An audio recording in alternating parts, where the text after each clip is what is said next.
আজ অনেকদিন পর আমাদের হঠাৎ করেই প্ল্যান হলো সবাই কোথাও একটা ঘুরতে যাব। আর প্রথমবার যেহেতু আমাকেই গাড়িটা ড্রাইভ করে নিয়ে যেতে হবে, তাই গাড়িটাকে ভালোভাবে চেক করে নিলাম সবকিছু ঠিকঠাক আছে কিনা। সবই তো মোটামুটি ঠিকই ছিল, শুধু ওয়াইপারে পানিটা একদমই ছিল না। তাই একটু শ্যাম্পু দেওয়া জল ঢেলে নিলাম, কারণ বুঝতেই পারছো ড্রাইভার যখন হয়েছি এসব দায়িত্ব তো পালন করতেই হবে। অবশ্য আমার আব্বু আমায় সবসময় শিখিয়েছে নিজের হোক বা পরের গাড়িকে সবসময় যত্ন করে রাখতে আর চালাতে। আব্বু যেহেতু 20 থেকে 25 বছর গাড়ি চালাচ্ছে, তাই আমার আব্বুর গাড়ির প্রতি একটু বেশি ভালোবাসা আছে। যাই হোক, আজ 2 দিন হলো আমার মামাতো বোন আমাদের বাড়িতে এসেছে, তাই ও বলছিল কোথাও একটা ঘুরতে নিয়ে যেতে। এবার আমাদের এদিকে আশেপাশে সেরকম খুব একটা ভালো ঘোরার জায়গাই নেই। তারপরেও অনেক খোঁজাখুঁজি করার পর গুগল ম্যাপে ফাইনালি আমরা খুঁজে পাই এই যে এই অরণ্য রিসোর্টটা, যেটা আমার বাড়ি থেকে দূরত্ব ছিল প্রায় 45 কিলোমিটার। যাই হোক, অনেকটা জার্নি করে আসার পর দেখি এখানে অনেকেই তো পিকনিক করতে এসেছে। অবশ্য এটাই তো পিকনিক করার সময়। 2025 তো প্রায় শেষের দিকে, তারপর নতুন বছর আসতে চলেছে। জানি না নতুন বছরটা ঠিক কেমন কাটবে। এই বছরটা তো অনেক কষ্ট,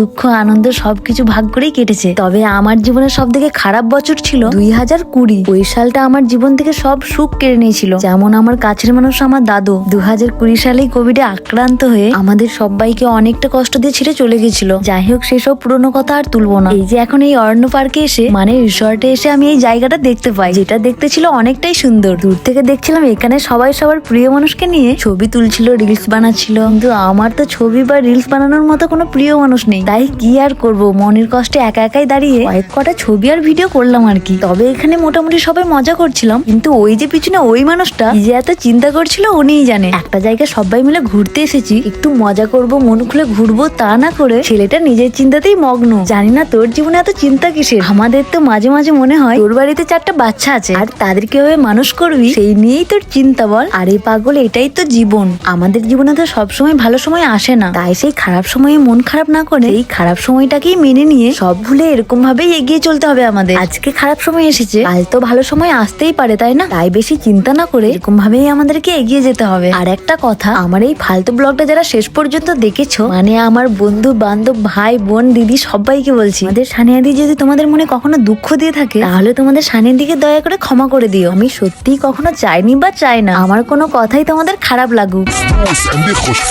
যাই হোক, সবাই বছরের শেষটা একটু সুন্দরভাবে কাছের মানুষদের নিয়ে মজা করে নিও, কেননা আমাদের নতুন বছরটা কেমন কাটবে সে তো আমরা কেউই জানি না, বলো।